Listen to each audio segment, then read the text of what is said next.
இயேசுடைய சீஷர்கள் கேட்கிறார்கள், ஆண்டவரே, உம்முடைய வருகைக்கும் உலகத்தின் முடிவுக்கும் அடையாளம் என்ன?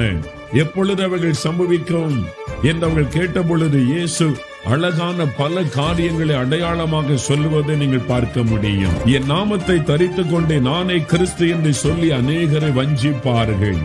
வஞ்சிக்கிற காரியங்கள் உலகத்தில் நடைபெறும். அநேகர் தங்களை தெய்வமாக வெளிப்படுத்துவார்கள். இன்றைக்கு நம் தேசத்தை நோக்கி பாருங்கள், அந்த அடையாளம் நம் தேசத்தில் நிறைவேறிக் கொண்டிருக்கிறது. மனிதர்களை தங்களை தெய்வமாக்கி கொண்டு தங்களை வணங்கும்படியாக மனிதர்களை சொல்லிக் கொண்டிருக்கிற குறிப்பிட்ட மனிதர்களை இன்றைக்கு இந்தியாவிலே நாம் பார்க்கிறோம், தமிழ்நாட்டிலே கூட நாம் பார்க்கிறோம். இவர்கள் பிசாசினால் உண்டான காரியம். மனிதன் ஒரு நாளும் தெய்வம் ஆகவே முடியாது. தெய்வத்தை குறித்து மனிதன் அறிவிக்கலாம் தவிர மனிதன் தெய்வம் ஆகவே முடியாது. ஆனால் இந்த கடைசி காலத்தில் அநேக ஜனங்களை வஞ்சிக்கும்படிக்கு அநேகர் தங்களை தெய்வமாக வெளிப்படுத்தி காண்பிப்பார்கள். சில அற்புத அடையாளங்களை கூட செய்வார்கள் என்று வேதம் சொல்லுகிறது.